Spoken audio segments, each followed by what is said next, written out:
Assalamualaikum warahmatullahi wabarakatuh. Di sini saya akan mempresentasikan manajemen utang dan investasi daerah. Pokok pembahasannya yaitu manajemen investasi daerah.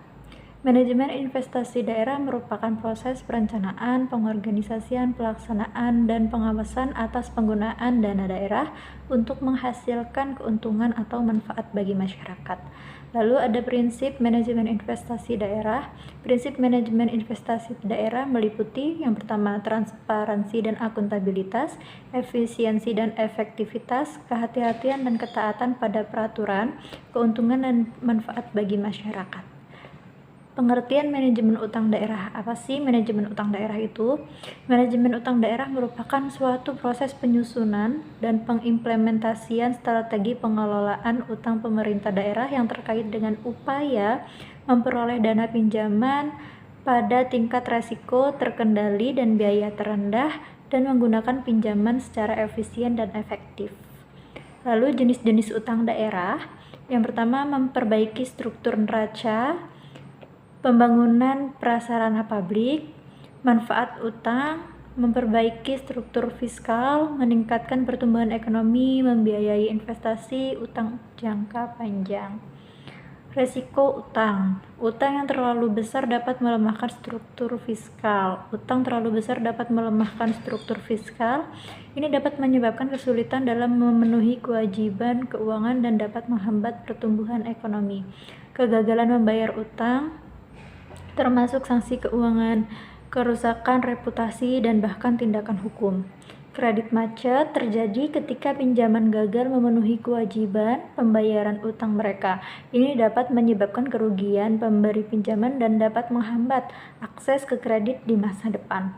Lalu, penggelembungan utang karena perubahan kurs mata uang. Perubahan kurs mata uang dapat menyebabkan penggelembungan utang, terutama jika utang tersebut di mata uang asing. Ini dapat menyebabkan beban utang dan dapat menyebabkan kesulitan dalam melunasi utang.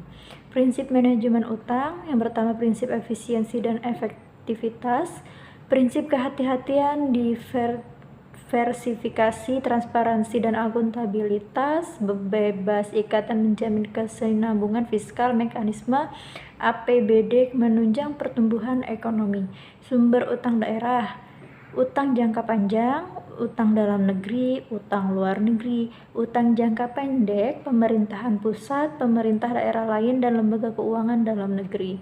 Obligasi daerah berdasarkan Fatwa Dewan Syariah Nasional MUI nomor 32 DSN atau MUI 2002, sukuk obligasi syariah didefinisikan sebagai suatu surat berharga jangka panjang berdasarkan prinsip yang dikeluarkan perusahaan kepada pemegang obligasi syariah yang mewajibkan perusahaan untuk membayar pendapatan kepada pemegang obligasi berupa bagi hasil serta membayar kembali obligasi saat jatuh tempo. Jenis-jenis obligasi yaitu ada obligasi mudharabah, obligasi musyarakah, obligasi ijarah, dan obligasi salam, serta obligasi istisna. Manajemen investasi daerah. Investasi daerah merupakan pengeluaran daerah yang dilakukan dalam rangka memperoleh keuntungan di masa yang akan mendatang. Terdapat 3 tujuan untuk investasi daerah, yaitu untuk memperoleh keuntungan investasi, keamanan aset daerah, untuk mengoptimalisasi manajemen kas, dan menjaga likuiditas keuangan.